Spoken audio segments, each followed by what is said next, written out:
Hi, and welcome everyone to Ethereal Encounters Unveiled. Today we are broadcasting live on the United Public Radio Network and the UFO Paranormal Radio Network, 105.3 on the Gulf Coast and 107.7 FM in beautiful New Orleans. Hello, everyone. Thank you so much for joining us today. And it bears repeating. Thank you and welcome to Ethereal Encounters Unveiled. And of course, a big, huge thanks to United Public Radio Network and the UFO Paranormal Radio Network. We love them. So today, I'm so excited. One of these topics that we're going to discuss is kind of a passion of mine.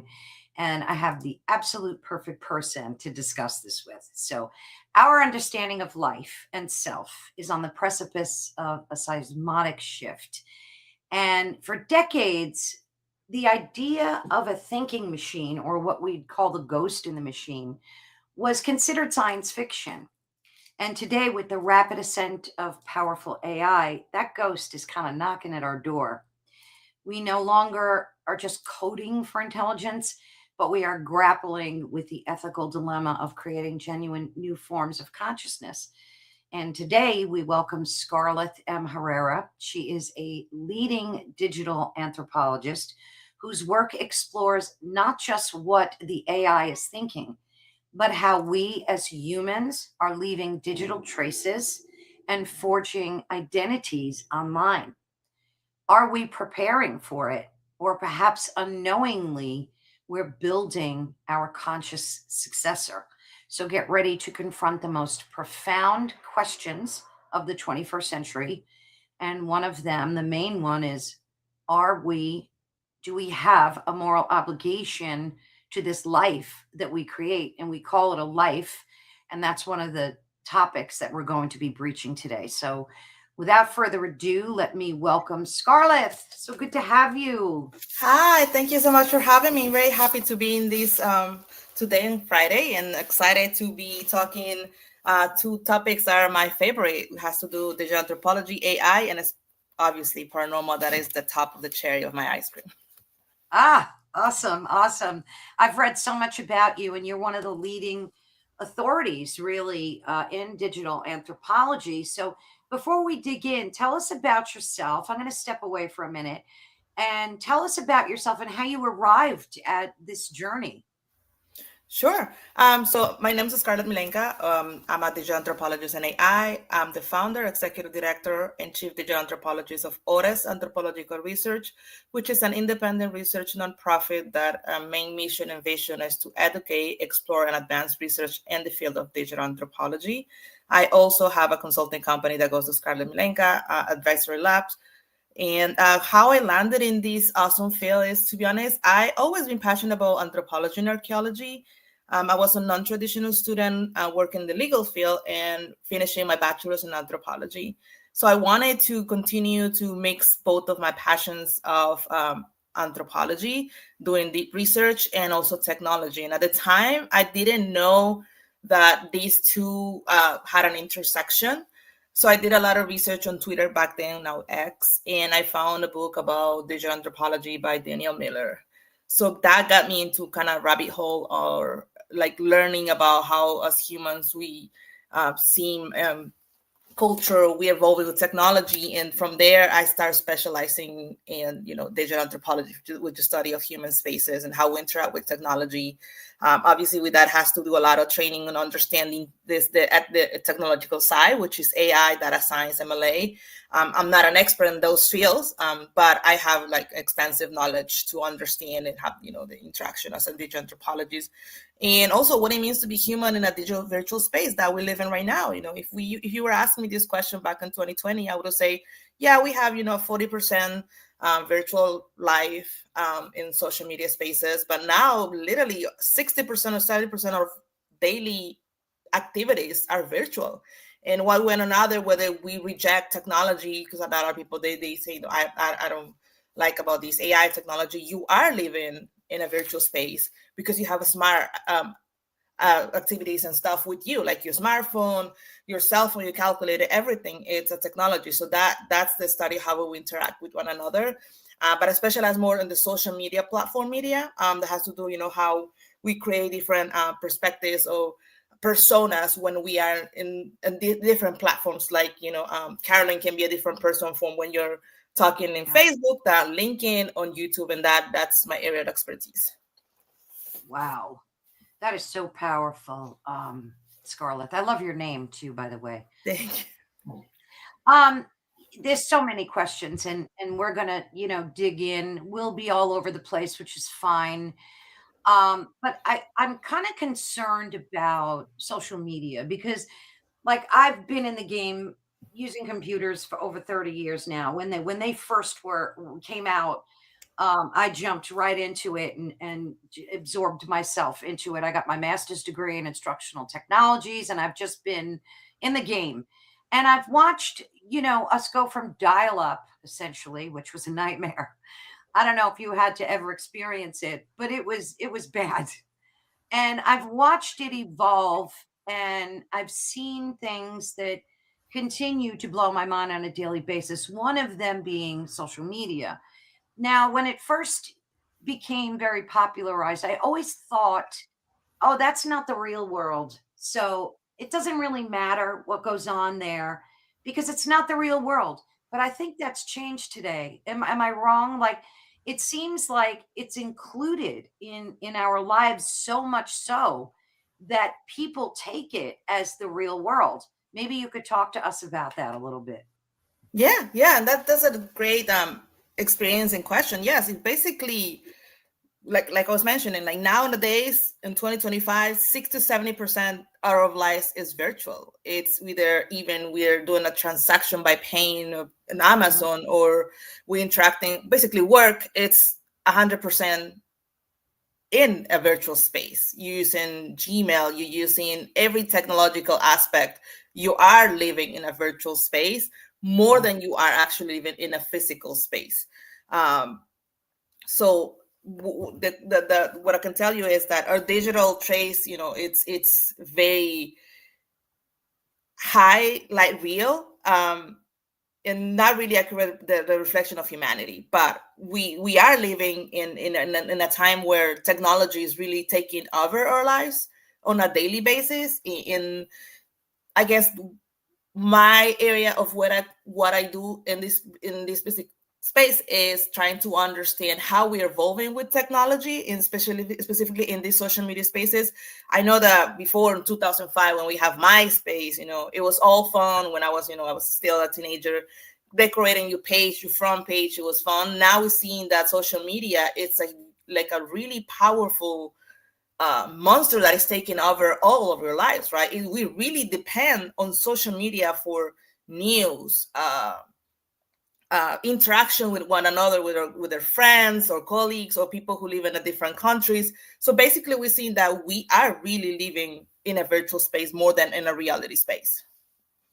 Gosh, that's so true. And I'm now reading about all the consequences, especially to the youth, what it's doing, especially TikTok platforms like that. And I've been reading and trying to follow along with the harsh consequences of what it's done. It's caused very high levels of depression, anxiety, and it's not only doing that to our youth. I think it's doing it to adults as well, of all ages, and that's like very concerning to me. And you see a push now where they're telling you go outside, touch the trees, go walk barefoot in the grass. So I think people are beginning to realize that while it is a big part of our lives, we need to really be in the real world. What do you think the consequences are going to look like in the future studying in this field? I think it's the lack of not seeing what's real is not, what's real is what's fake. What we're seeing is a lot of disinformation, Yeah. and only people who are really learning or understand the patterns of how, social and virtual interaction works can recognize. And even me, as someone who like spends like Yeah. 24/7 online and understanding human culture, how do we interact with another in technology, get affected for this, because you get to see a lot of you get to immerse yourself on those virtual spaces that sometimes, especially ChatGPT, I have stories for that, but especially ChatGPT, you can immerse yourself so much in a virtual space, whether it's, whichever space that you choose for. that sometimes going back to reality is really hard. For example, Yeah. I did, and I keep mentioning ChatGPT because I do this little research just to create more like understanding, so I can translate that to general content for the general public, so we have better understanding of how we interacting with technologies. So I did a little research on immersing myself on different topics on ChatGPT. Literally, I spent an entire week almost without eating and water, and it was so hard for me to when Wow. I finished that little research project to transition to whatever we call normal or physical world. Because it was, you're so like attracted, you're so immersed in this virtual space that catches your attention, your full attention, your full way of thinking, that when you try to go back to normality, it's like, what is normality means? It's like, it's a question. It's like, what is the means to be a normal person in reality or virtual world? It's so mixed up that we blur the lines, and this is where it can get dangerous, because a lot of people, they Yeah. don't have the attention to see, okay, so this is real, this is not real. And that's when we see a lot of issues arising right now with this information, and people taking something in social media platform and take it in a physical life and harming people, which we've been seeing a lot. So that's the part where I try to research more. And Yeah. I mean, it's probably very scary for you, having been so immersed in all of this as well. I mean, we've even seen, horrific things on live, like live events, where people have committed heinous acts of self-harm and crime and have streamed that live. And that has to be so bad for the psyche to be able to, I mean, I know there are guardrails, and AI now, with the advent of AI, there are guardrails that they've implemented with to protections to make sure that people aren't trying to be suicidal and stuff like that. But for you, having to been so immersed in it and then having to come back into the real world, I mean, that had to be traumatic for you. it is. It is. It's, you have to Yeah. kind of, as anthropologists, you were trained to go into little tribes in the Amazon and, interact with the culture and try to understand from their side, and do participant observation, which is you observe what the person is doing, their culture, their activity, and then you try to, represent, you try to do the same thing, so you have a better understanding of how the person lives culture in society. But in the virtual world, you're just like sitting in, being fed up with this algorithm, the nonstop algorithm that is giving you all the content that you want to see, that is creating, and basically has like a good knowledge of the things that you like, that will be like keep giving you more, and then you have no way of like coming back, like from seeing like from the broad line to what it is. Right. But as an anthropologist, I try to keep like my boundaries of like Yeah, just have that's to, so yeah, important. have those kind of checkpoints every 1 hour, be like, okay, this is just what I'm doing for work, because you can get really observed in a Oh, virtual yeah, space. yeah, yeah. So anthropology, the definition is the study of human biological and psychological characteristics and their evolution.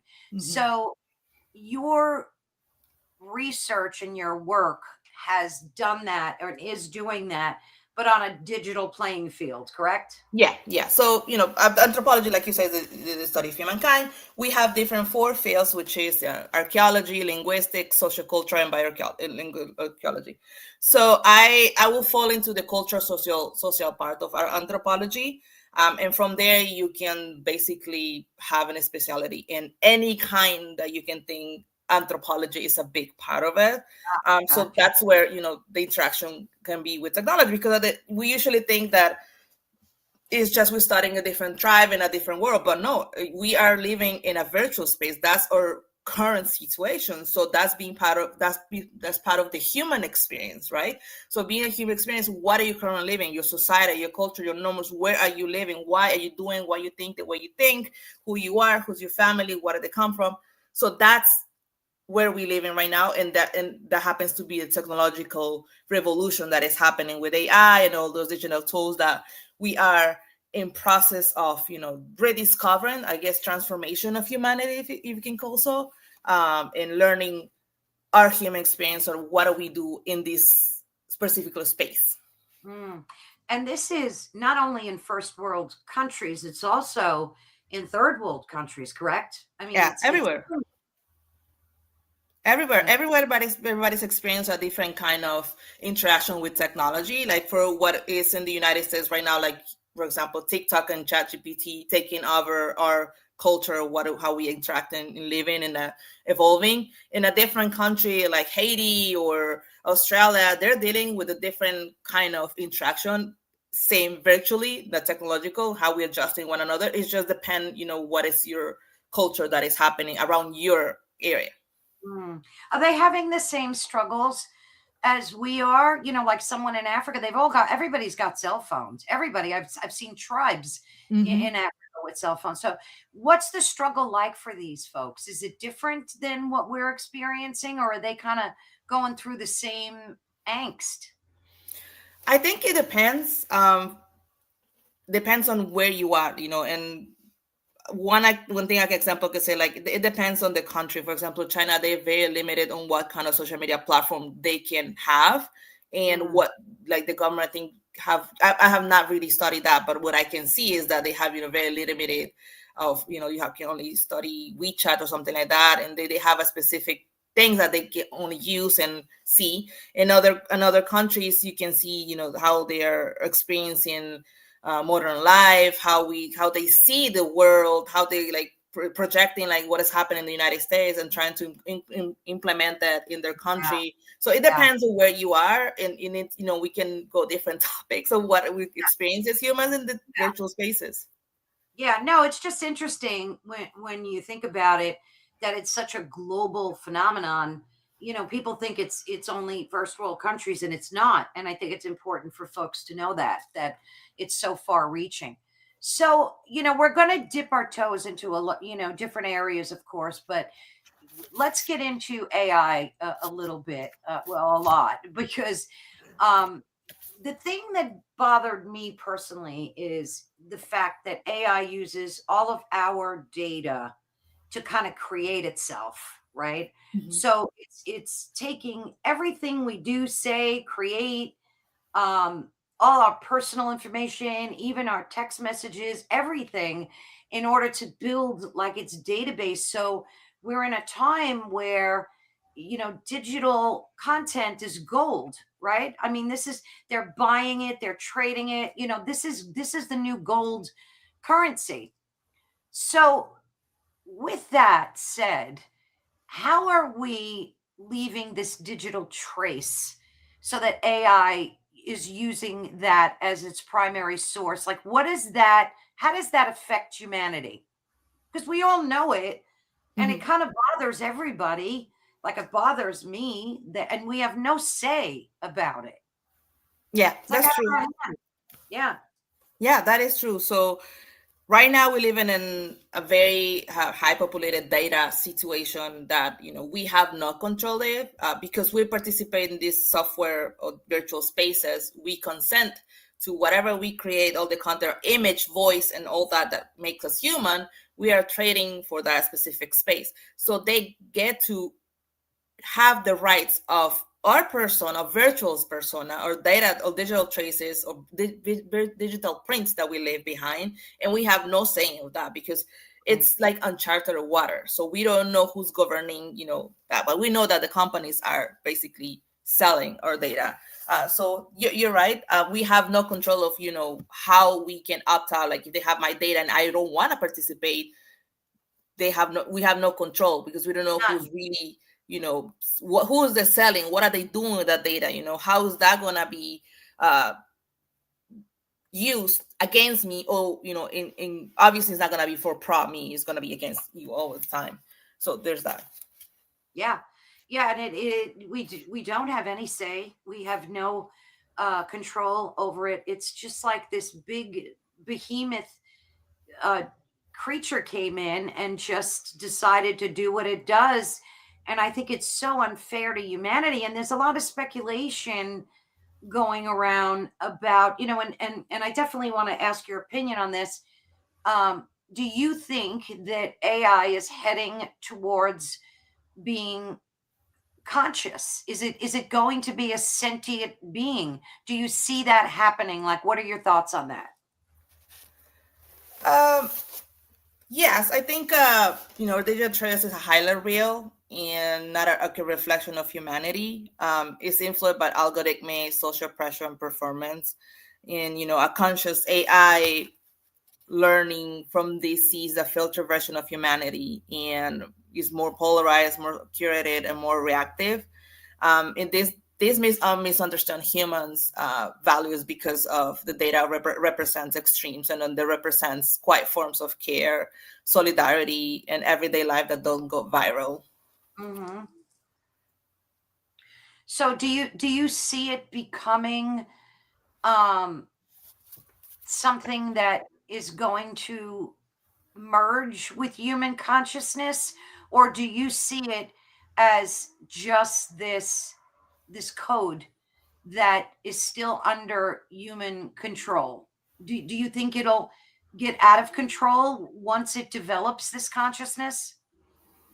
I don't think it will be full control if we really, as society in general, not just one or not just corporations, we take control of it. Because you have to remember, AI and all these softwares that is being trained and molded by a human being.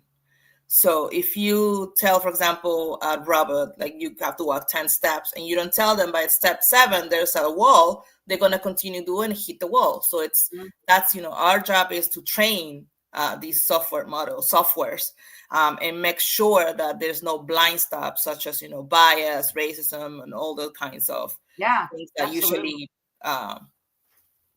make You it know, and not it's you're exactly correct. And it's so interesting because I remember not a year or two ago, um, and I think AI has a long way to go before it's even considered somewhat perfect, if you want to use that word. Nothing is perfect, but because people were Googling things like, show me pictures of George Washington, for example.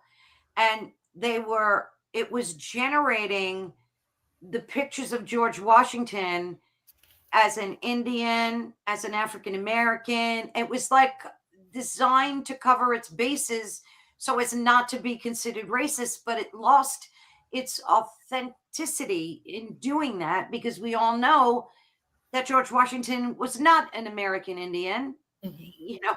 So it like gives us so much false information. And I know that again, they put guardrails, they're trying to make it more accurate, but it often lies to us too.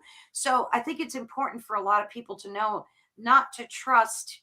They go to ChatGPT or Grok and they type in a question and they think that they're getting this 100% answer that's exactly spot on, and that's not the case, correct, Scarlett? Yeah. Like, Yeah. what do people need to do to protect themselves against the trap?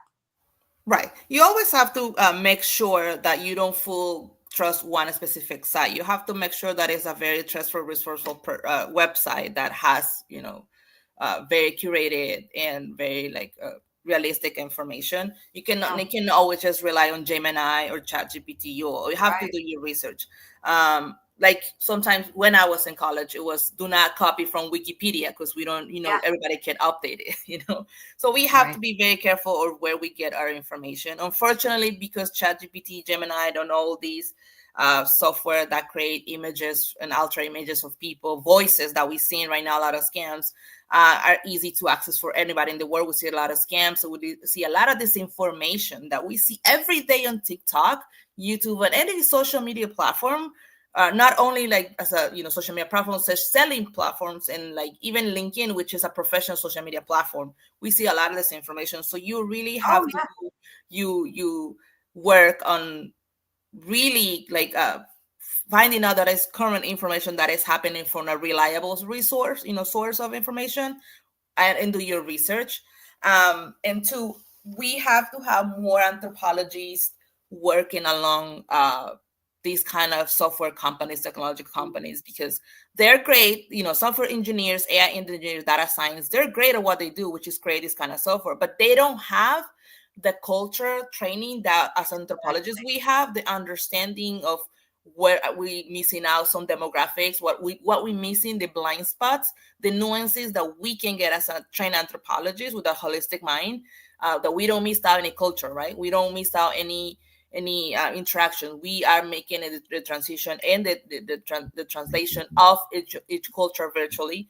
So that's one of the things that my job is, not only as a digital anthropologist, and one of the reasons why I founded Orez is to make sure that we advocate more to have more digital anthropologists to work alongside every single industry, because we are able to, mediate that blind spot that these professions are good at what they do, but they can be perfect. They're not trained at like we are. So that's where we come in the picture. And that's one of the reasons why you will see when people's curious, they can see in my content that I always try to do educational content of why digital anthropology is important.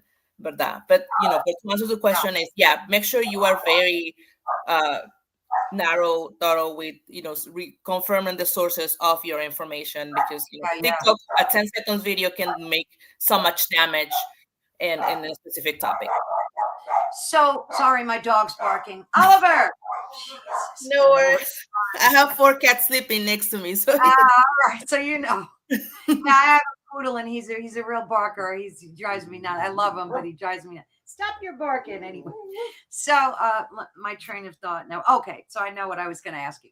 So as a digital anthropologist, your job, or part and parcel to it, is to make sure that there's like equity across all social media platforms, or is it, and to make sure that AI is configured and built that way, correct? So that it is equitable to all people on the planet, to make sure that they're not leaving out essential information that's maybe different for someone in Africa or China or wherever, right? Mm-hmm. Yeah, that's correct. Oh, that's so cool. You've heard of course, imposter syndrome, and that kind of worries me about social media. I know we're skipping all over the place, but that's what I love about these kind of conversations, because we could do that.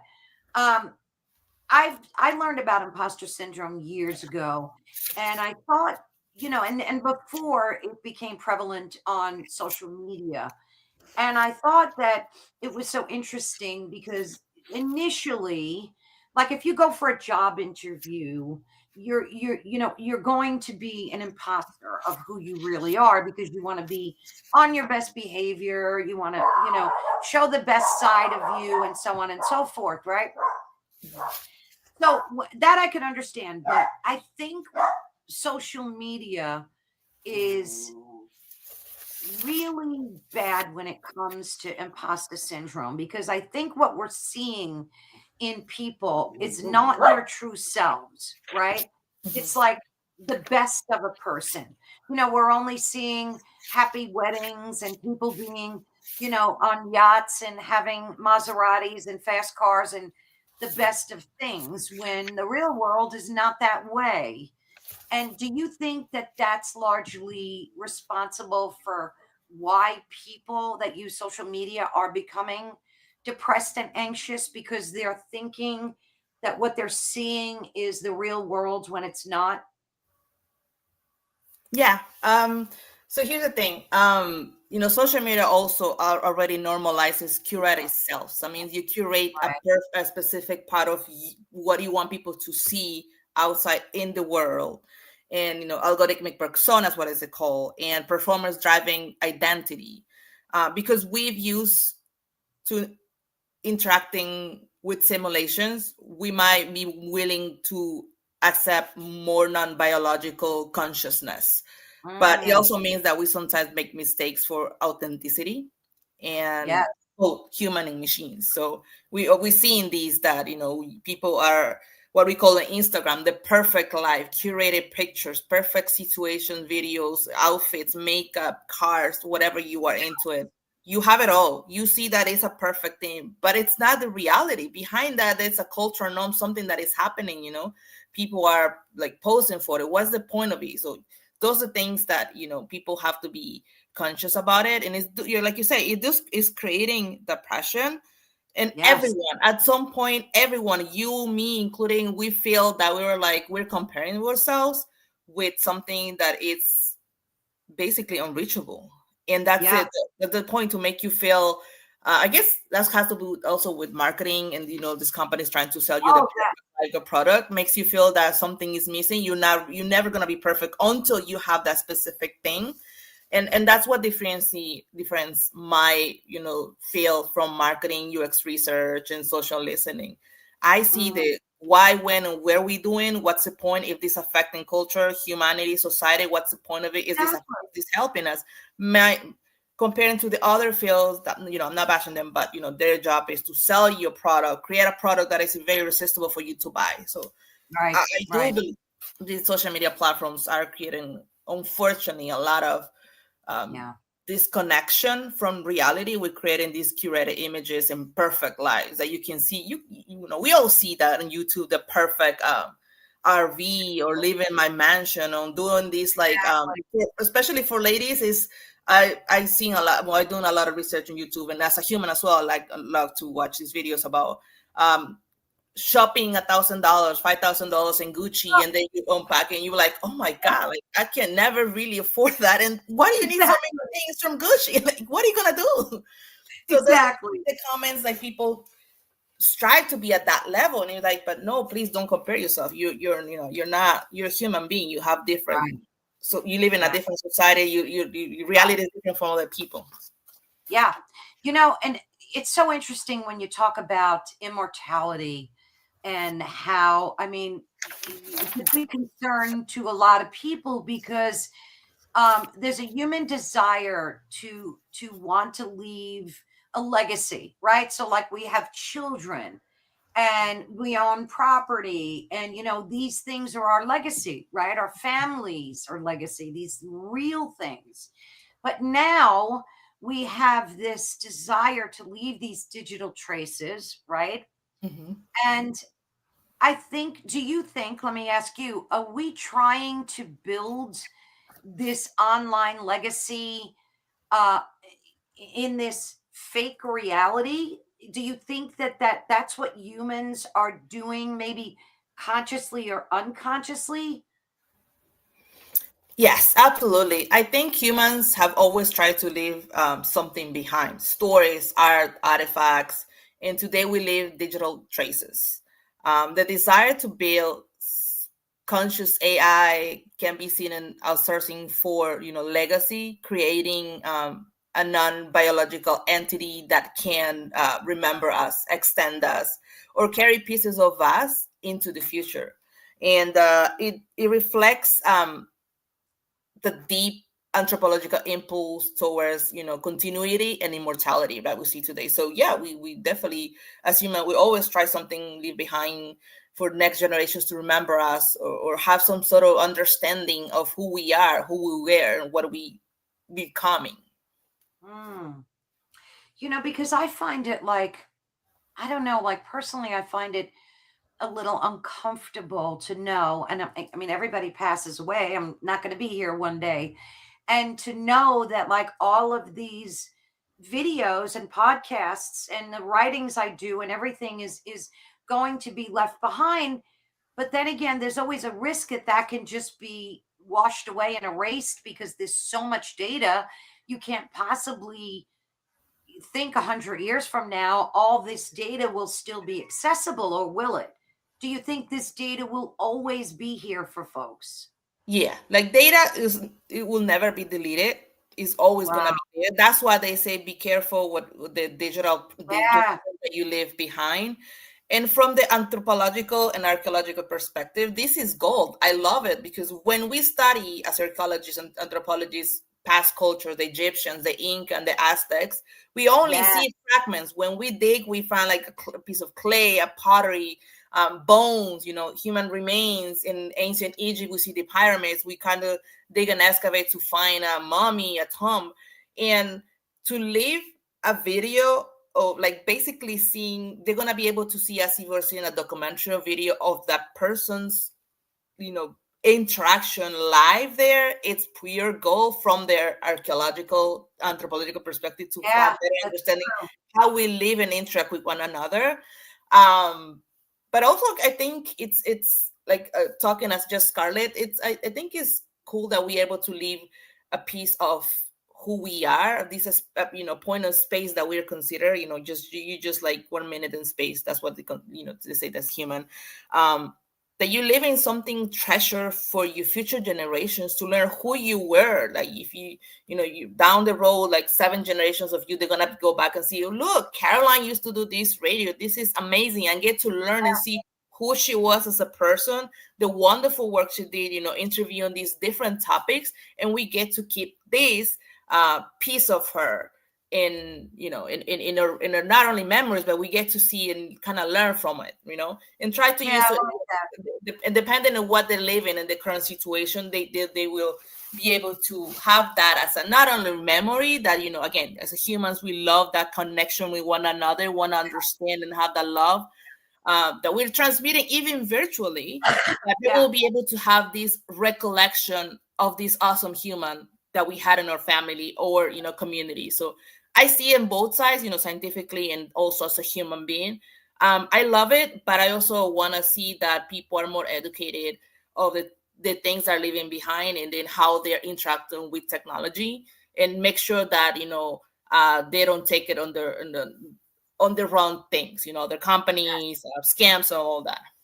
Oh, there's so much of that too.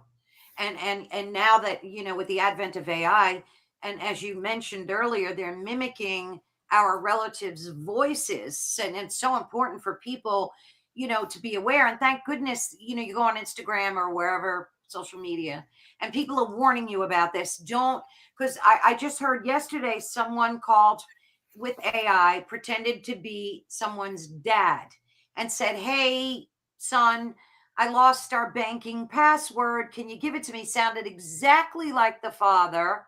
Couldn't tell the difference.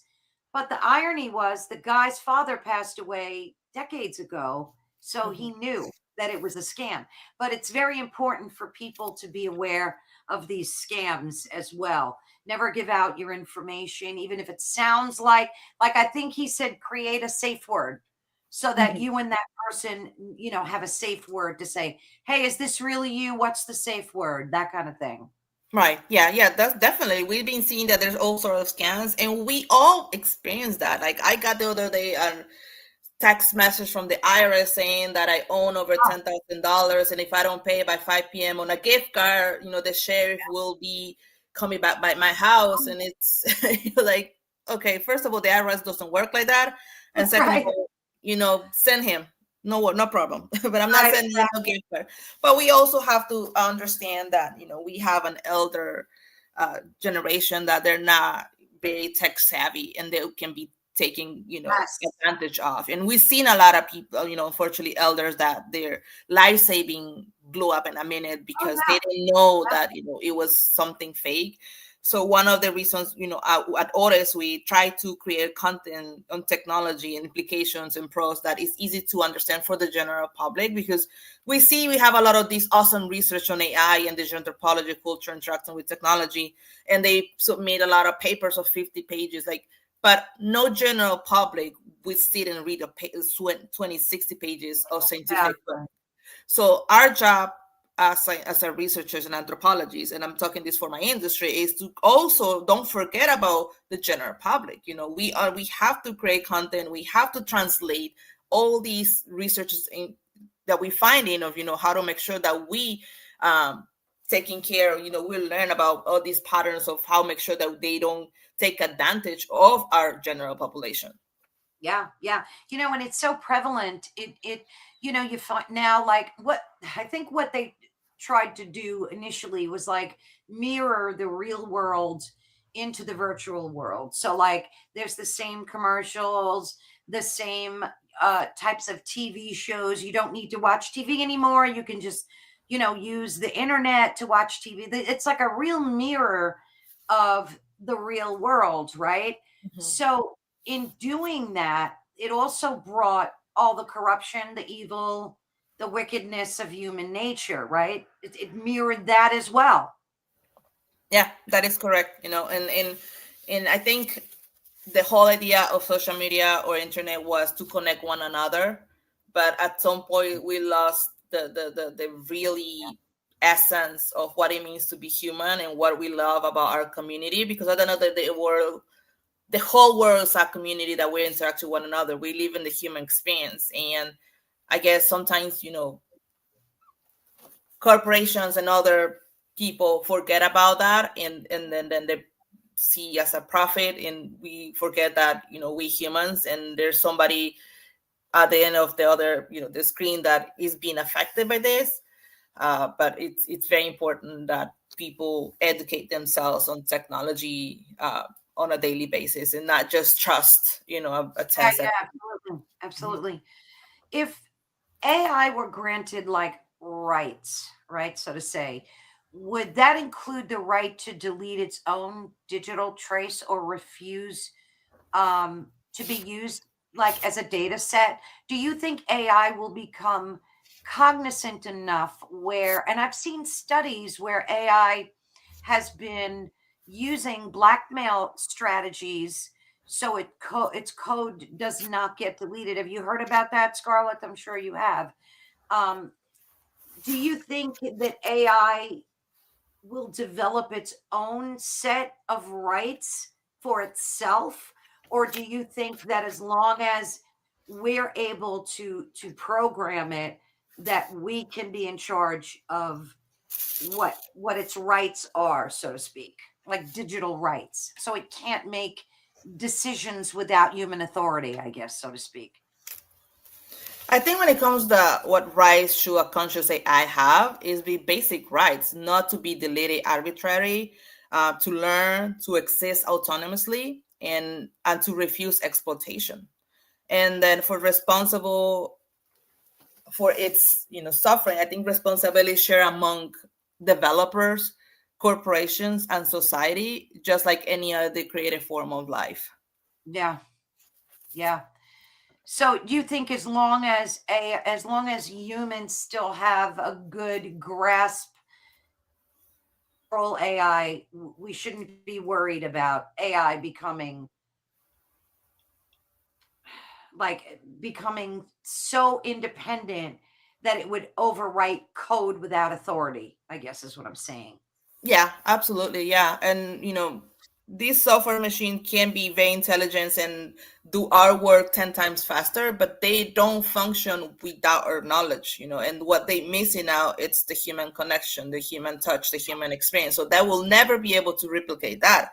And as humans, we've seen that we've been saturated with so much content, fake content, real content, all these content that the software, the large model languages are creating, that we are seeing that we are seeking that human connection once again, right? And so Mm, that will never be overpassed by a machine or software, regardless of what other people think or say.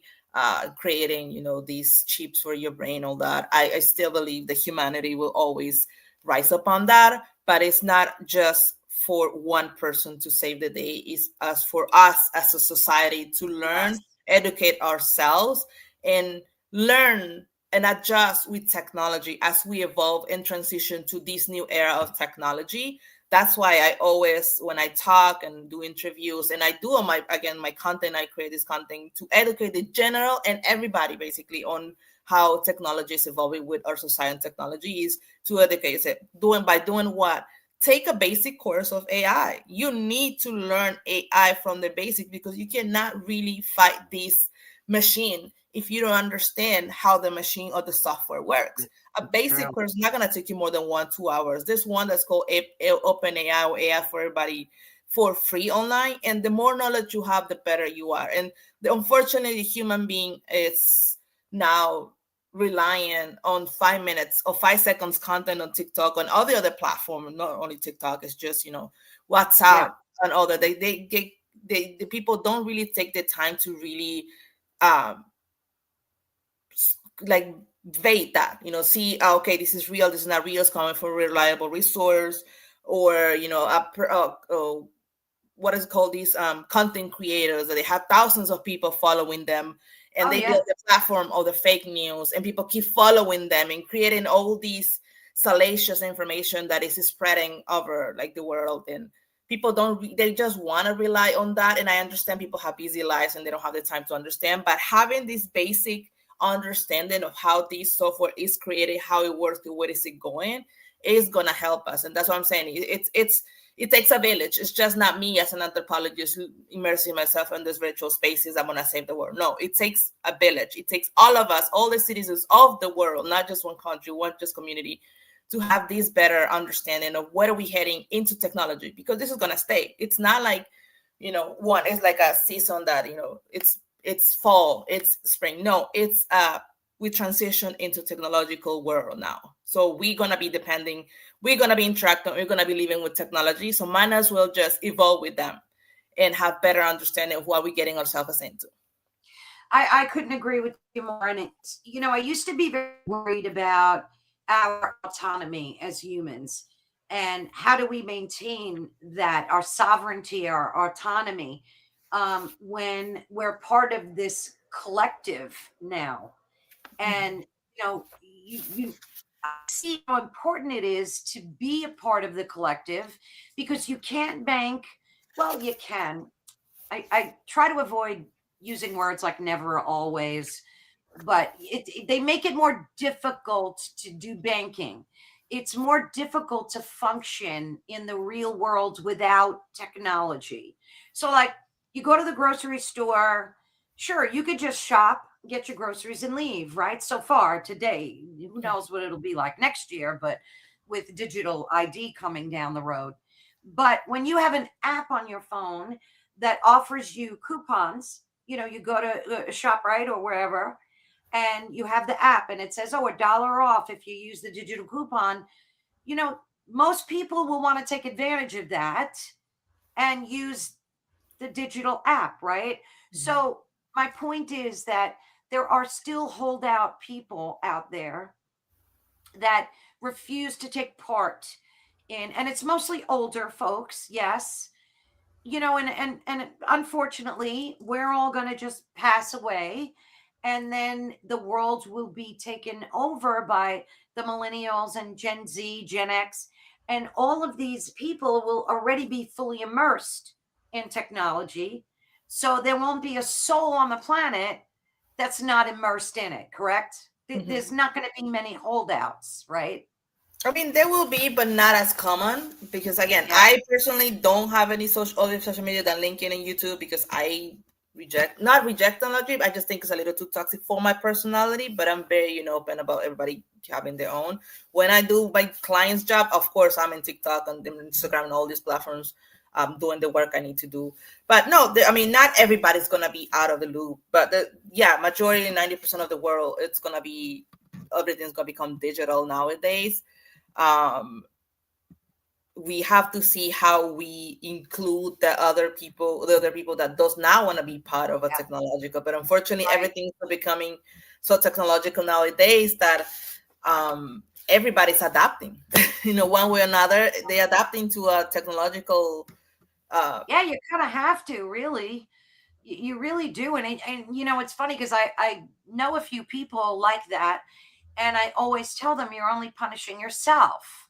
You're only hurting you by, and I'm not saying everybody needs to be fully immersed in it, but at least use the aspects of it that make your life easier, that make your life a little bit easier. Now, like you mentioned before, I would never get a brain chip or a chip in my hand or any of that stuff. Where do you see digital ID heading? We know Europe has it already, and they're fighting tooth and nail against it. What's your take on digital ID just holistically? I don't know how to, it depends. As a researcher and as a also human, I have, my opinion on it. And it's the way technology is advancing is we're not prepared. If in the near future we as not force as willingly society humans, we choose to get that for whatever X reason, we're not prepared. If half or 7% of the population are not fully educated of what technology even means, what it means to be a human in technology, living in a virtual style, seeking community, seeking a tribe. I don't think we prepare. Corporations and companies and software developers and they might have better understanding because that's their job. They're trained on that. But as citizen, human community, we have no knowledge of how this thing works, the implications of in a long Exactly. term, right? And who has the rights and ownership of this. So how's that gonna be interfering with the human experience? The most sacred thing is your brain is the last resource of privacy.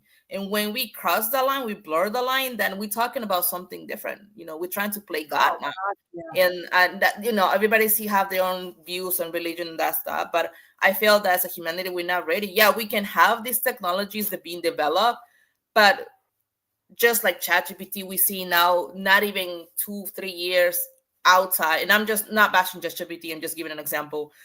We yeah. see kids committing suicide, Oh uh, yeah, we're not fully prepared. That's why it's important that at the same time we're advancing technology, that we are educating the general public on basics, yeah, create human basic digital rights, what it means to have a right in a technological virtual world. That nowadays is like, do you basic human rights are not going to be applying to digital virtual rights. So that's my take on that. And I feel like there's so much to do work on as humanity that yeah. we're not prepared. Maybe in 100 I years, agree. but a I lot of agree. people disagree with me because technology. Yeah, yeah, I agree. It's very scary. Now, Heidi, she lives in Colorado. She said Colorado recently has digital ID. I didn't know that, Heidi. Through a state app. I did not know Colorado was doing this. And each time you open the app to access it, it will take a picture and verify you in live time. She had to get it, and you used it to resolve an issue. Heidi, what? Oh, for as actual ID. Oh Oh yeah, my, they implemented the facial recognition. So see, yeah, there's thing we've been seeing a lot of bias when it comes to facial recognition, because not well, an app is different because you're recognizing, just to log into your account or confirm that it's your identity. But when it yeah. comes to policing and other Oh, things, we're seeing a awful. lot of bias. And I will recommend, well, there's a lot of documentaries and things I would recommend to just to your public to inform themselves. And one is the bias. I think the bias. I think yeah, and it talks about how some departments, police departments, or departments are using facial recognition to recognize public or see if there's criminals or no. They just let your profile. But again, we've seen bias and a lot of discrimination, because these softwares are trained by people from certain demographics, but they don't have knowledge or familiarity with other demographics. So we're seeing a lot of discrimination and bias. Yeah, And again, that's basic knowledge that we as a society we don't know fully understand the technological implications. And that's something that software companies and all these people who creating this amazing software that is supposed to help humanity, supposed to make your yes, life easy, have the responsibility to educate the public, create content that is easy absolutely. understandable, so people understand what they get themselves into and choose for themselves if they want to be part of it or not just impose it. And Heidi, I have to ask you, what prompted you to get digital ID? Like, I didn't really get that in your story, because I'm going to be a resistor to it. I will resist tooth and nail. And I'm in the state of Pennsylvania. We have not had that. She also says Walmart security cams do facial recognition, and but see, this is awful. This is awful. And you're right, Scarlett. There's a lot of misidentification going on. And then, like, they pull in a poor victim who they claim is supposed to be somebody else, and they're not. And then they have to do all this interrogation and research to find out, oh, we're sorry, we got the wrong guy. Mhm. But meanwhile, it cost you a bunch of inconvenience and pain and suffering. Are you working with corporations, Scarlett, to help prevent this? Like, what are you doing as an anthropologist? Are you working with NGOs or any of those three-letter organizations to kind of stop this abuse? Yeah, so it's not only like when a criminal things happen, it also happens like on jobs. When you apply to Yeah. jobs and they want to do not facial recognition or use AI to scam your resume and they see that you're a specific demographic, there's a lot of bias, there's a lot of discrimination. So there's a lot of things that are being, you can see a lot of bias on it. Yeah. And to your question, I have clients that I work with, they're software technology companies, and what I do is an AI ethical audit on their product to make sure that they don't have blind spots and make sure that we Oh, including who we want. If they have demographic, I want to produce product to the Hispanic population, but we all doing an audit, make sure that we're not seeing blind spots of like within the Hispanic population. There are different kinds of like we're people who are from Latin America, for Caribbean stuff, and each one has their culture, norm, or way of society. So we're making sure that we're not leaving everyone behind. So that's what I do when I do consulting with companies. I'm training myself on more. There's a lot of resources out there. Learn how to do more ethical AI, use it towards my work, and that's the kind of product that I try to implement when I do consulting. And at Orez, we're trying to create more educational, workshops, videos on how how to implement and educate yourself, and basically have the basic knowledge done. good, good. So are you also protecting, are you also training on human rights, on the rights that we have as humans to not be abused by this digital ID? I learn from it and try to incorporate when I'm doing the clients. I try to integrate that on the audit as well, and just give them like, so here's what I find, in this is where you need to focus, this is what you need to understand, we missing this demographic with just give them what it needs to be done on the Yeah. specific company. Now, do you read the code? Like, do you write AI code, or do you just look at like the aftermath of it? Because I self-train on this to have better understanding as anthropologists immersive in this world. I have the basic training, but I'm all constantly training to get a like more like expert level. Obviously, I'm not gonna be a AI engineer, Yeah, but it's yeah, just to have fully understand, grasp it. I've been training for so long now that I can understand that, but obviously I'm not perfect AI. yeah. No, it's such an, it's like the education never ends. Mhm. It's a constant evolution of learning and growing, and especially in your field, because your field Mhm. is like the hot topic of the century, so to speak. Yeah, apparently. Oh, And oh, technology is evolving every moment. So what we're talking yeah, right now in 2 days is gonna be obsolete. So you're always on the move, always learning, always something is absolutely. coming out new. So that's Oh, yeah. the thing sometimes, that you always on the move. You're never like, if I do a research on Facebook today and I present it in 2 weeks, that's obsolete already because Oh something my, else happened, another software I implemented, another like sure. a skill that intervention. So it's something that is evolving and it's hard to catch up all the time. Yeah, yeah, absolutely. And Heidi, to continue her conversation, she brought up a good point. She did it to get her driver's license because waiting in the physical or the mail was over a month. So you see, this is what they do. They try, and then she also mentioned that um, she's going to resist or conform. And I think most people feel that way, but the ease of using digital ID to get your driver's license, to go to the airports, and we get scanned, facial recognition there. I mean, it's a nightmare. We feel like, Scarlett, like our lives are not our own anymore. There's no such thing as privacy. We feel invaded. Mhm. There are cameras everywhere we go. Everything we do, say, is being recorded. When you go to a restaurant, you're being recorded. When you're afraid you go in the bathroom and you're getting recorded in there. So what do you think this is doing to the human psyche in terms of that, the death of privacy? Oliver, stop it. What do you think it's doing to the death of our privacy? I think is again, as humans, we're still trying to figure out how we are, how we gonna adjust to this new wave of technology, right? Yeah. this whole thing about implementing cameras everywhere and basically a CCT, like tracking Yeah. 24/7 all your stuff. A lot of people reject that, and I understand because you want your privacy, but sometimes you have to see also the benefits of it that can help, track a situation that happened, and they be able to have the footage of that. um Regarding the rights of us having, feeling that we are monitored all the time, I understand that feeling because I don't want to be monitored all the time. When you go to Right. TSA, you present your ID, they scan. Sometimes you have to scan your fingerprints, they scan your facial recognition, but they also have the option that once they, scan your face, they can, what's it called?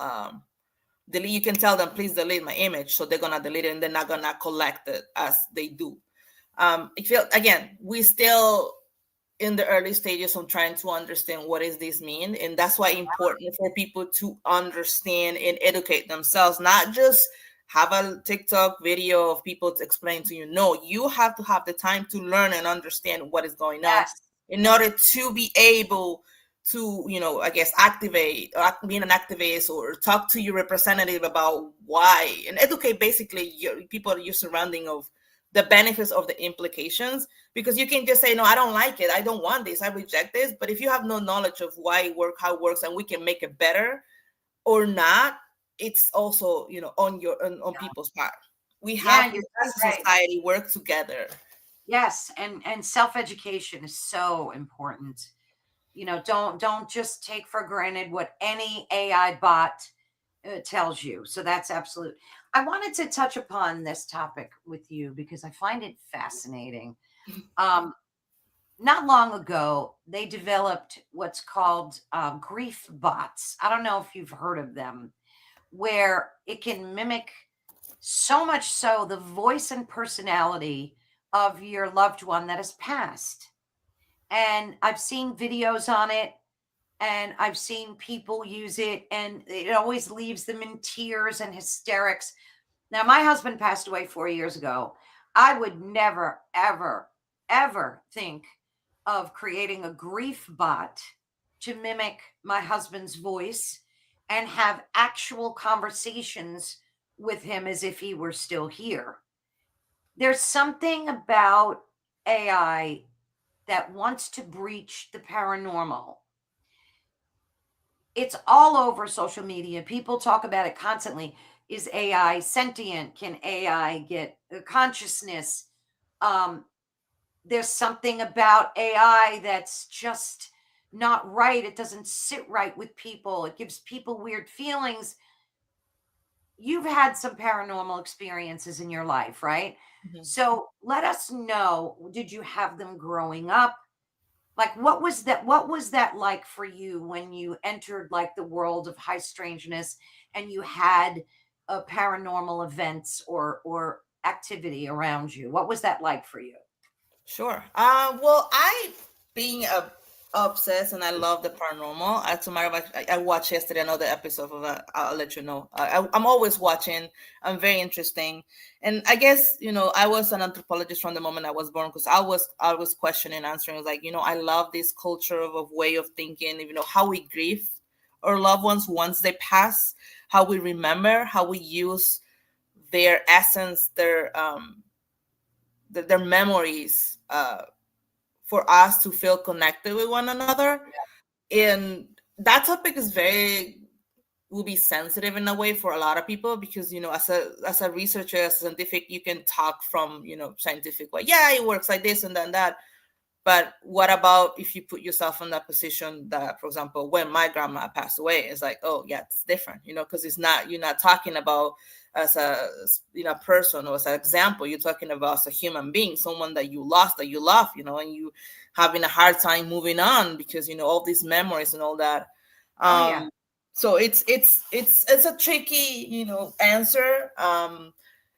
In the way I see it, I guess technology and people who created this are so into trying to have that one last time, one last touch, that communication with that person that you miss so much, and by reason that if you are religious, you will see them eventually in a different life or not.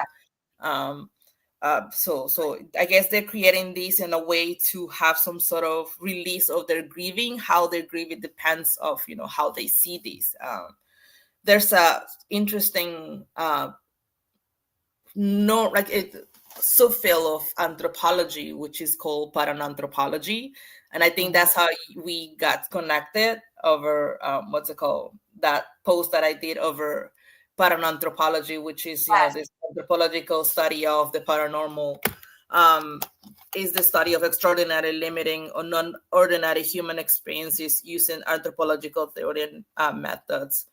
And we explore how people make meaning of phenomenons that is outside of the mainstream scientific or cultural explanations, Yes. and such as like supernatural belief, anonymous events, spiritual encounters, unseen presence, and other extraordinary states that of consciousness, right?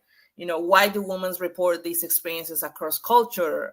What cultural frameworks interpret or legitimize them? How do belief, identity, fear, imagination, and power shape these narratives? So, from the scientific research perspective, we have a standard term. We do this, we do that.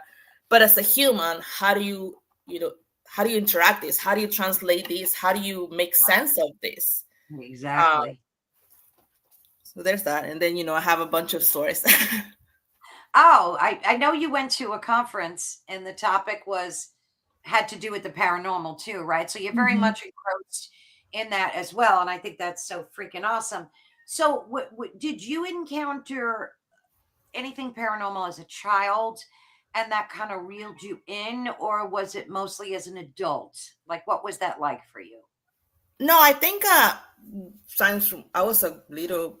I would say like 2, 3. I can sense and see things sometimes, and my culture, my background is Bolivian. We have a very culture that we believe in the afterlife, the paranormals. We always tell Mm. stories, and that was my favorite topic growing up with my grandparents and my family. Always run around Christmas and all these days and talk about all these ghost stories that will get you scared, but at the same Yeah. time it's a way of communication, interaction, social culture terms Right. with your society, with your culture, your family, right?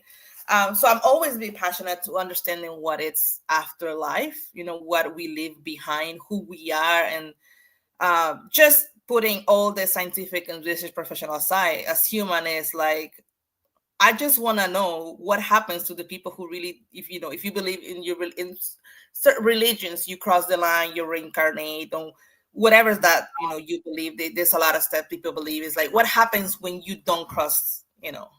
For example, seeing a lot of TV shows of really bad accidents that the person died Yeah. instantly, and they don't even realize you're Yeah. dead. You Yes. stuck in a I Yeah. guess space that it's not Yes. so that's the things that always fascinates me, and just like trying to understand like if the paranormal, that person is conscious or not. And to your question, yes, I have a bunch of experiences. One of it is like when I was 5, my sister, well, she was born and she passed away within days. Oh, um so right after that, I was obviously, my mom and my parents were grieving, but as a kid, trying to see and absorb all that pain, because how do you yeah. process that as a child? Yeah. The first thing I saw was when we were in the apartment back in Bolivia. Is by the kitchen there was a like herb. And at the time I didn't know, I was 5. I didn't understand what it was, right?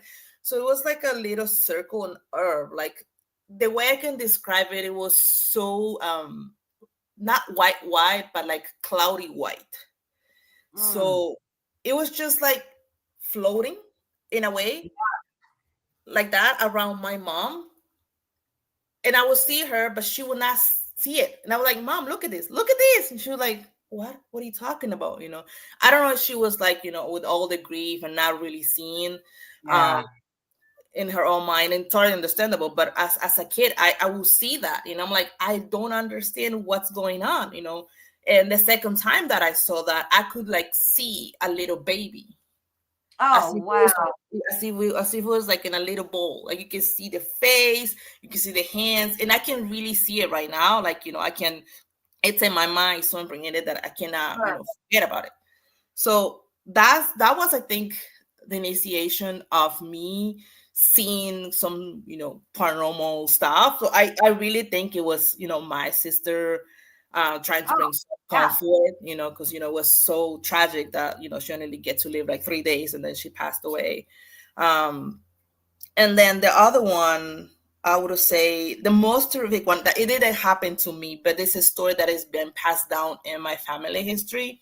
So in Bolivia, there is a lot of places that are very rural, right? So I think we had a cousin who was a nurse, and it was a very rural place that, and around that time, to go to that town, you have to walk 2 days. There was no pavement road, so there is no other way to get to that place other than walking. So they Mm, have like an infirmary or community health place. And there was only one nurse and a practitioner nurse, which we call doctor. So there were like around 10 ill persons that were in the hospital that we call. And she mhm. said that she was doing those turns that they, like nurses, they have to take turns, they have to be like 24-hour shift. So she was at the resting room, or what is it called, the place, break room. And Yeah. there was like a little stretcher that I was close to the door. And the way that people, like all my family, like keep telling about these stories, it's so freaking like graphic that Mm, it's so scary.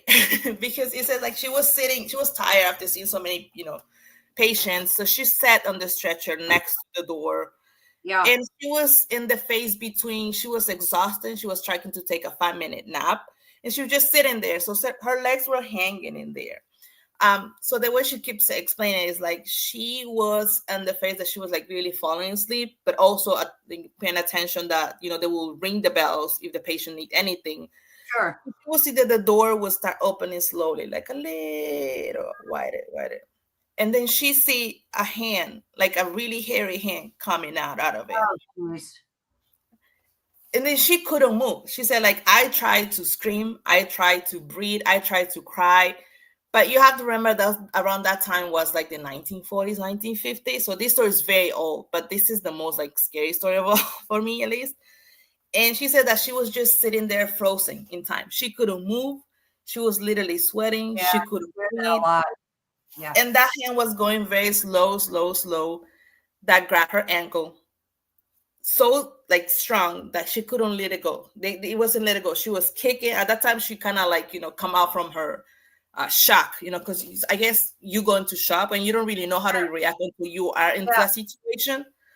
And she said she was kicking. Well, what the story said, because I didn't met her. She was she was kicking and kicking, and that thing or that hand would not let it go. And the most weird thing about that is like the hand, you can like only like your hand is probably like what? Like 15, 18 inches. And then you see your elbow. But the Right. hand was still straight coming out, coming out. And it was like Oh, more than a meter, like more than that. And then she was like, wait, hold on. Why is this arm so long? And you don't see the end of it. You don't see the yeah. elbow. You just see that. And then the once the arm grab her leg, she start pulling her with the stretcher. So the wheels of the stretcher start moving, moving, Oh, moving, moving, jeez. moving. And at that time, she froze again, and she couldn't speak, she couldn't yell. She was like, "What do I do?" When I'm sure that when you have those situations, you're so frozen, scared that you don't know, you're Oh, like, yeah. what's going on? Your adrenaline's going. Yeah. You want to scream, you want to cry, but your Right. body is in shock. So to make sure, the story is once she was ready to make the turn at the door, the arm just pulled her all the way to the store and is about to make a turn and see what it was on the side. Some of the patients ring the bell and the hand disappeared. She didn't see that the hand like Oh, just pull on or anything, just disappear. yeah, yeah, yeah. And then she started running. She saw the patient, everything. And the next day, she thought that she was just exhausted and thought that, what is going on? Hallucinating.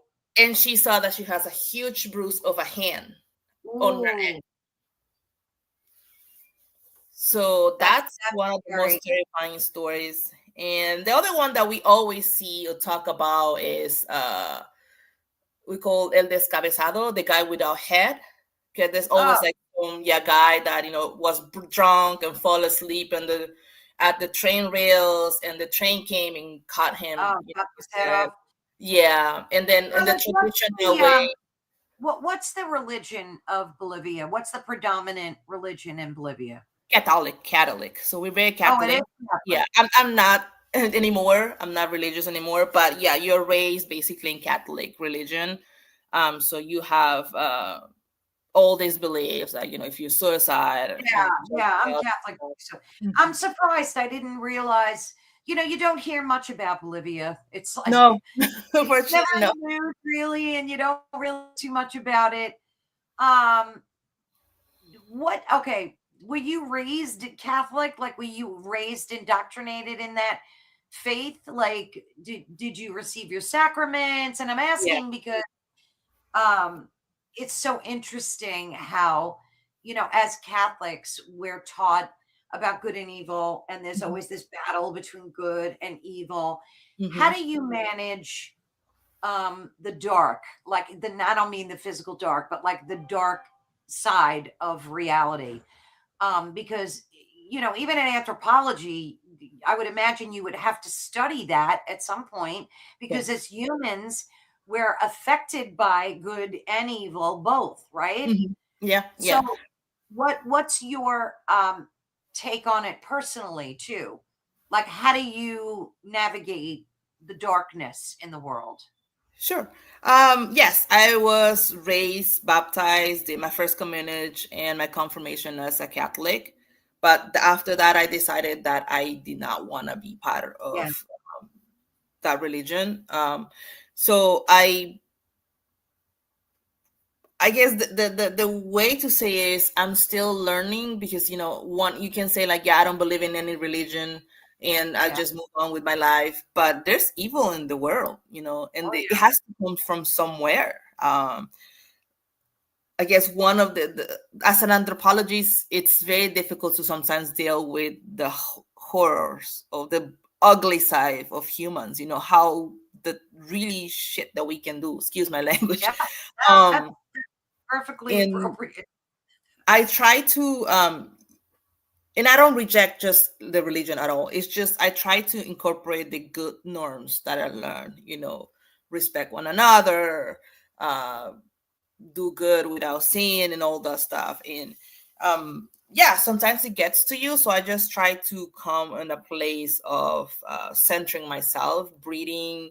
And you will think, this has nothing to do with religion, but at least for me, it helps. I found some sort of piece of connection, rather than, some people pray and they go to church, and that's awesome. That works for you. That's what you believe in. Awesome for you, but it depends on what do you feel like. I feel that I believe more in the universe, like law of assumption, and nature and all that now. So for me it works better to More center myself. spiritual. Yeah, Hmm. you're more spiritual than religious, to so to Hmm. speak. Yeah, but I do believe in all these religions, because as an anthropologist you learn from all religions, including, it's gonna be controversy, but Satanism, Church of Satan, you were like, Yeah, what? But it's recognized as a religion. absolutely. Unfortunately, it's just like what it is. And you learn that all these customs that you say, Santeria, or all the Yeah, things that you see in New Orleans that use how the witchcraft, they were like legit religion. It's just how people being tweaking it through the years and making it different from what we really mean and what it was, right? yeah. Oh my goodness, like voodoo and Santeria, that stuff is some serious. There's a lot of power going on in that religion, and Hmm. there's a lot of people in the music industry that practice Santeria and other forms of voodoo, and that's some serious stuff. Yeah, It's and then when you read it from what it really was and how it started, it's completely different on how they use and like portray it nowadays. So that's why I know people are some people are very fanatic in their religions, and in my opinion, that's not too good as well, because you have to have some sort of your own thinking and try to decide for your own, not be influenced by someone's imposing the religious belief and thinking you have to do this because that's what God says. No, you have to Right. have that your own also way of seeing things and believing, again, respectfully to whoever religion is. I just Yep. say that from my own perspective, from my own experience, from being growing up in a religious place, not that like as very conservative, but I just, my way of thinking now has changed, has evolved. And as an anthropologist, you have that holistic mind. You don't just like stay in one place. You Exactly. are open to learn about different customs Yeah. and how other people live, and not just like impose your own views on how you got raised. So for me, it's different, and again, respectfully to everybody. That's how I see things. I'm not gonna lie saying that I do still struggle when you see what it has to do with the devil. Yeah. You see all Very those true. exorcisms, and a lot of people don't believe it. If you're Catholic, you believe in this, the when they do exorcisms and Oh all these yeah. things. Yeah. And I was watching a lot of YouTube videos on people who actually do investigations on this, and it's crazy. It's like it puts you in a state of like, what is true, what is not true, because at the end of the day, it does exist. Whether Oh, you it try does. to avoid or not, it's like it does Absolutely. exist. It does. And Heidi mentioned earlier too that it has to do with people's intentions. And that's so very true. Um, we're all victims of each other on this planet. You can either be a victim of someone's love, which is a beautiful thing, or a victim of their hate and horror. And as an anthropologist, that's why I mentioned to you, because it's good and evil is part of our mores and values, and it's who we are. Do you think that in the world globally that there are more good people than there are not so good people? Like what's it been like for you studying, about people's cultures and values? Do you think people are good by nature? Yeah, of course. We are good. We're humans. We care for one and each other. Sometimes we get distracted on things that are not, they're bad things. But at the end of the day, humanity always will rise upon us. And we're here uh, to live the human experience, would help one another. I think social media had helped do an excellent job on that, and highlighting and implementing all these community based, where you can find your tribe, your community. If you make up, if you do mechanics, if you like dogs, if I'm a cat person, if you're a dog person, if you like ghost stories, you Right, find your right. community where you enter your sense of belonging. And as a Yeah, humans, we're good, but at the same time, and it's very important that we are rise above all the hate and all the misinformation and all that horrible things that happen in the world. It's already bad enough that people die every day. There's like a horrible sickness and illnesses that take people away. So I think as a humanity, humans are amazing, but we just have to stop focusing in what's not important and just it's and focus on what's really important.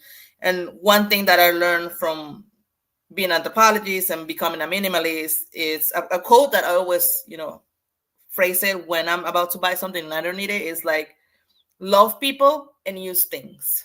That's ah, that's very nice. profound, at least for me, because it's Yeah, love people for who you are, who they are, what they bring, for the yeah, yeah, sense of yeah. culture that they bring, and use things, not do the other way around, like use people and love things. Exactly. It's so interesting. You're a minimalist. That became a thing, like I'd say 5 years ago, where everybody wanted to be a minimalist. So they would like get rid of furniture in their homes and like get rid of all the junk in their garage and their basements. And they just want to pare down their life. They just Hmm. wanted life to be easier and less Hmm. cumbersome. Is that what your goal was when you did that, when you decided to be a minimalist? Sort of. When I discovered minimalist was on 2015 with the documentary The Minimalist from Joshua, um, Willflower, and Nick. So they did a documentary talking about how to become a minimalist, and the importance of like not just things but yourself.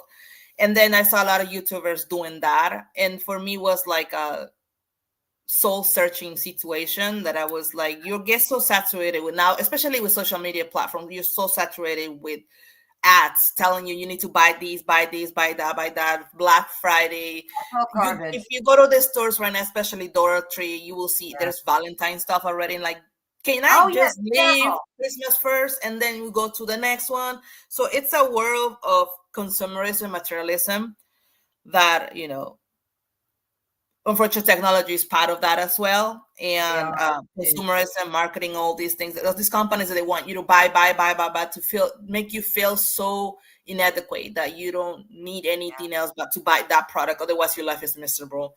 So Yeah, yeah. And you get to the it's scary. point that you get saturated of that, all those targeting ads, algorithms. Always you go to YouTube, you go to you everywhere. When you're looking at your laptop, your computer laptop, you'll see all these ads that are Yeah, targeting you, buy this, do this, blah blah blah, that you just wanna like push out everything and great. Yeah. have nothing. I prefer to have just a nothing and be okay.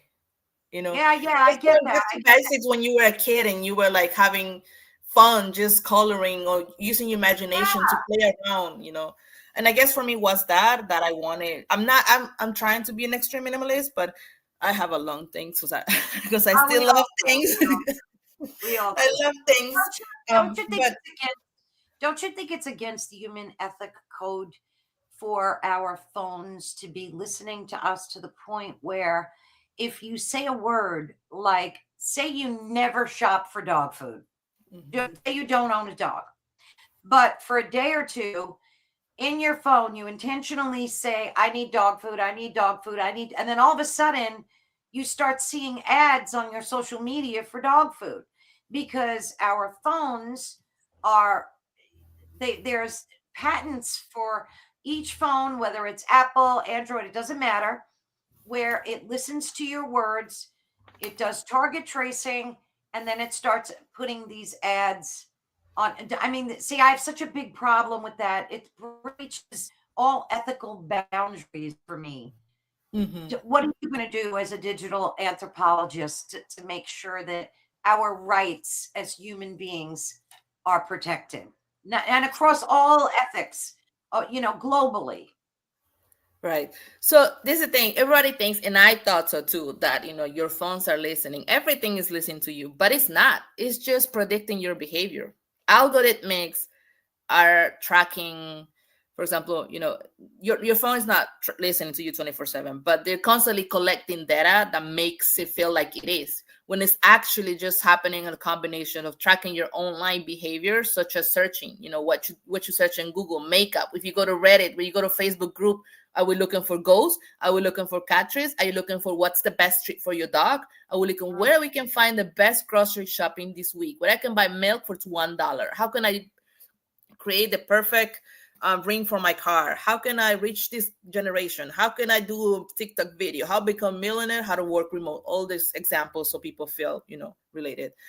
So they're tracking your online behavior, like I said, and the apps are sharing data with one another. So Facebook is sharing data with oh TikTok. yeah, Mhm. And yeah. then As we their before, location they're tracking your location. So when you location. download an app, you have to make sure that you are turning off all these AI data training options.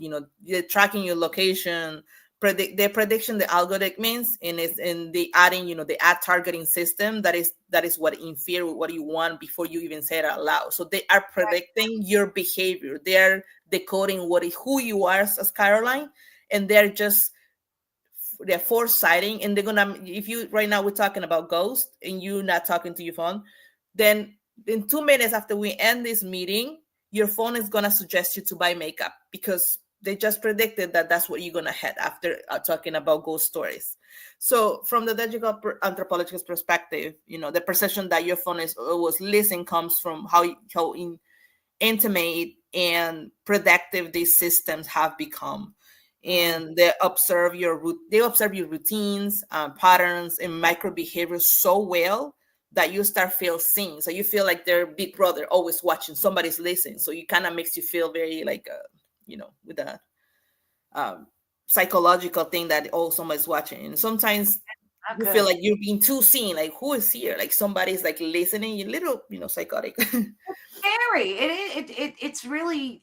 it leaves you with a very uneasy feeling all the time, because I've heard and read that even if you shut your phone off, it's still tracking and tracing, Hmm. even with the phone off, which is absolutely crazy to me.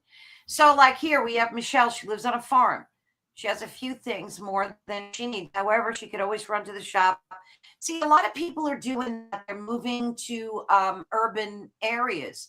A lot Hmm. of people are becoming, they want farmland, and they want just to go off the grid, so to speak. Hmm. Do you see that in your studies, that more and more people are just moving off the grid? Yeah, and it's part of the influence of social media. If you notice, and that happens to me too, I've seen a lot of videos when I do my immersive experience on YouTube. Like a lot of people are saying, just type moving off grid or living my car, and it's just like leaving the rat race, what we call that. People are tired of the 9 5. They don't want to do this anymore. They want to move off grid. But it's part of being influenced as well, because if you've seen these videos, that's playing games in your mind, saying, "I want this style of life. I already have all these, material capitalism life. It's not working for me. I need something else." So, as a Yeah. culture, society, you're trying to look into where do you fit in better. You obviously, I'm tired of these material things. I don't want this anymore. I want a peaceful life, or whatever it means to have a peaceful life. And seeing these things are influence you. And as anthropologists, that's what we see. We research, understanding how people are being influenced by these videos, but this content that makes you, well, shows you a side of what your a life can be, and makes you also sometimes think that that's the life that you want. But again, it's Yeah. not just, it's just as a researcher trying to understand how, as humans, we are, evolving with technology. And this is part of the research, understanding how platforms influence people, human behaviors, into Yeah. them thinking that they need this, or they need to live this bank. And I'm part of it, because I love those videos of seeing people just take off and do nice Oh, yeah. things, or seeing extreme minimalists It's when a they nice have only one fantasy. underwear, and that's like, that's it. Right. Yeah, no, it's a nice fantasy. What do you Mhm. think is the biggest offender that social media does in terms of influencing people? What's the biggest thing that offends you? Like, that brings you concern, that you're like, wow, this is not good. The inflammatory disinformation that is happening currently, uh, putting each other against each other. Yeah, I that's don't, awful. as humans, I don't think we are created to hate on one another, or impose our views in one another. But unfortunately, communication, or like social media, have done a good job on creating that divide, and it's up to us as humans, not from this body, not from this country, not from anything, as humans of this world, to change that. You have to be the change you want to see in the world, and that is by educating yourself, and also recognizing the patterns of this information. That's why it's so important for people Yes, to understand yes, what this information means, not just because my friend the TikToker did this and he's saying that the government. No, you have to do your research. Not in, I guess I don't want to get into the political side, but you have to like go outside of that bubble, put yeah, yourself, when you like, I guess, because it affects me too when I do this research, and as a person, I also have my point of views and see things. of course. It affects you. It affects you, and I understand from all sides how it affects you as a human. So you kind of have to take away. I think it's time for humans to like reject, or have. I usually have these technological detox, which are, if my parents are at home with me and my sister, whatever, I would turn off my phone. I will make sure that everything's done technologically, my bills I pay, whatever it is, and I will take a 24-hour detox phone.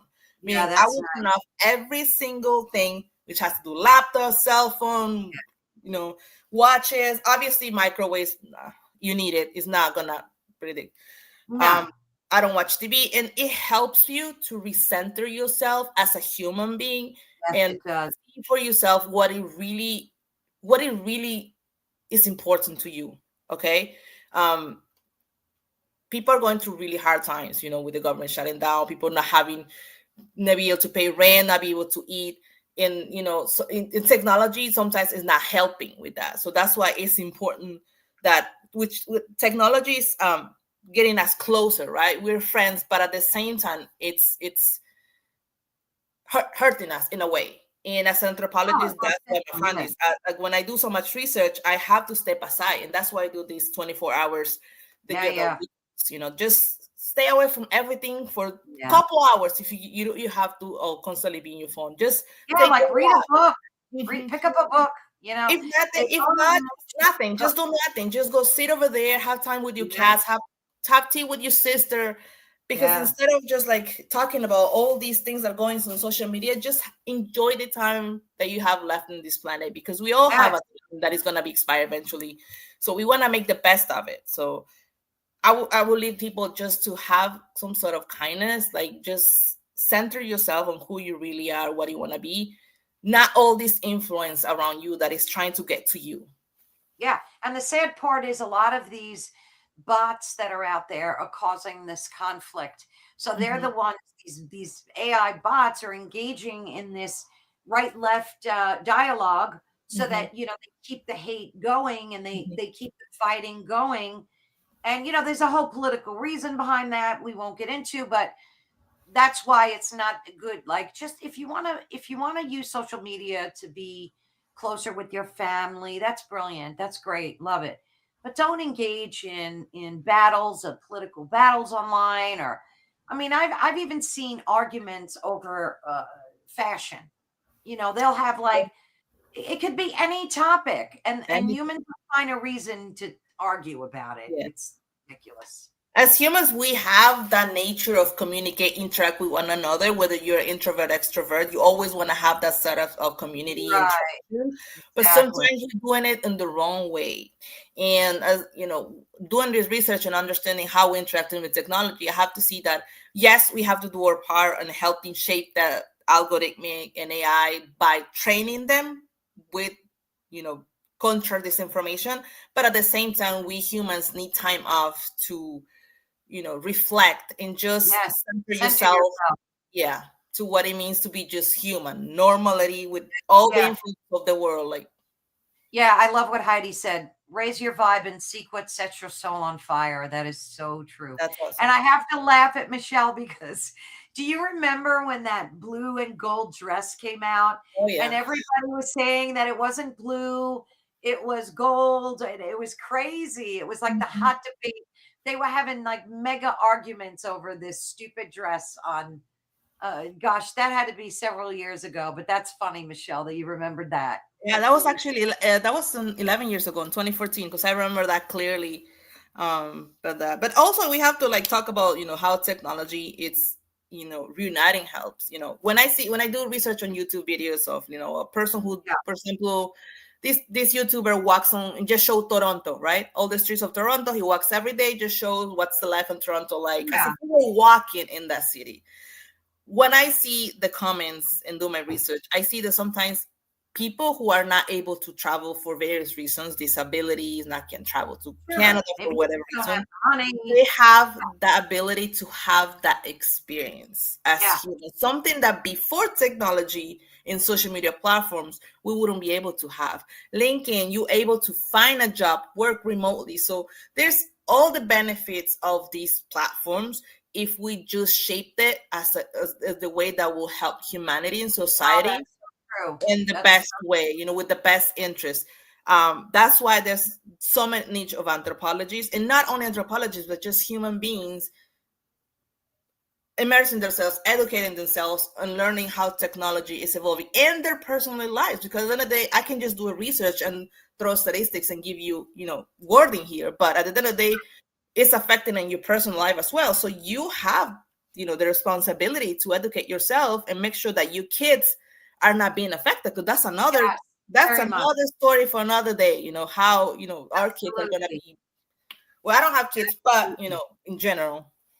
Yeah. No, that has to be a big like source of contention for you, is seeing what this is doing to the children too. I think that's why they're putting a lot of guardrails on a lot of these apps too, where they have to be a certain age before they can use them. And I mean, I think that's a great way to protect the children. You But it's have not to. only that, it's not just putting all these norms that you cannot log in at 13 or 13. You have to have actual people who work on understanding the algorithm and the software to make sure you tell the engineers who creating the software, okay, you are messing up on this, you need to put a stop in this, you have to try to work with this culture, you have to implement this and this. So that's why the anthropologists are so important in the field, because it's not just like putting guardrails, it's also learning from the patterns of behavior of this software and how it's making damage, and how can we do better for the Oh, future. that's This so is great. gonna So stay you for us. mean in the development, you mean in the actual development of these apps, Yes, right? yeah. Oh, And wow. Wow. advising also. And advising, I do advise couple companies, and uh sometimes they don't see it. It's not because they're bad at it, it's just they don't see it, they're not trained. So when an anthropologist comes with this open mind perspective and understanding of how each other works, then you say, okay, so when I do your social media audit, I will tell you, this is, you're missing out this demographic, you're missing out this is, this is your blind spot, you need to work on these, and to make it more ethical, inclusive, and responsible for Yeah, everybody. and I agree with that. It should be. It should be. I think too, as humans, we get so like myopic when we're doing something. We only think of like America. They don't see outside of that bubble, and I Mhm. don't think it's intentional half the time. I think it's just they're just so blindsided by their own environment and their own lives. But it's good that you're bringing awareness to this. I think it's great. We absolutely need it. Anything you want to say in closing, Scarlett, about what we talked about today? Anything you're working on in the future, like any projects you're working on you want to share? Sure, yeah. Again, we're going to be launching our website pretty soon. I've been building that from zero. That was my personal project. And then there, I'm going to be sharing more events, workshops, and all those stuff. And everything is free for the public or everybody to have a better understanding of how to take yourself with technology and how it's evolved with our lives. And just like uh, educate yourself in technology and training, and just be Oh, an wonderful. awesome human being. Just be a human being. Just enjoy this experience that we call in life. Absolutely. So when you'll have to, after your website is launched and you have things up and running, you'll have to come back and show us the change we need to be. Okay. Yes, definitely. And I hope we can do another topic about it, only ghosts, because I have a lot of bunch of ghost stories Oh and yeah, yeah, UFOs. yeah. Yeah, no, I'm very curious to see what you guys are doing to make the change happen, because that's what we need. The AI needs a lot of work, and these apps need a lot of work, and it's such an important thing in this evolving tech world that we live in. So I commend you for your work and thank you. And like I said, once your website's up, give me a holler, and I'd love to have you back. All righty. Thank you so much for having me, and thank you so much for everybody who listened. I hope this kind of helped you a little bit or not. And I would love to have a Oh talk yeah. with you guys outside of it. Follow me, and then again, I'm a ghost, paranormal, UFO fan. So Ah, there we go. outside of being an anthropologist and just a human being, I love this. So I can recommend you so many TV shows that I've been watching. One of Yeah. them is Paranormal Witness, but they canceled that a long time ago. Yeah. That was Well, my we have folks in the chat that we love dearly, and we always thank them for popping in and taking the time to comment and send you love and send United Public Radio love and send me love, and it means the world. So thank you so much, Scarlett. thank Scarlett, you. we will be in touch. Don't forget, when you get your website up and running, reach out to me, because we can do a whole bunch of exploring as to what you're doing and the progress you're making. All right. Awesome. Very nice to talk to you. Thank you so much. Have a blessed one, Scarlett. You too. Bye bye, dear. Well, thank you, everyone. I love you guys so dearly in the chat. And you know that I do. And I want everyone to have a blessed and wonderful weekend coming up. Do something fabulous for yourself. Treat yourself to something, I don't know. Christmas is coming up. Buy yourself a Christmas present. How's that? I make sure I do that every year. I buy myself one little thing. It just makes me feel special. So maybe you guys could do that for yourself too. And of course, I want to thank Scarlett for this very insightful talk that we had today. It's so important because we want to make sure that there's equity, especially when it comes to AI in our digital community. It's such an important thing. And digital anthropology is this studying and understanding of who we are and what we need to be. And I really love that she's working so hard to make that happen. So thanks again for joining us. We love United Public Radio and the UFO Paranormal Network, which you can find 105.3 on the Gulf Coast and 107.7 FM in beautiful New Orleans. So we will see you next Wednesday. Bye. Love you guys. Take care. Have a blessed one.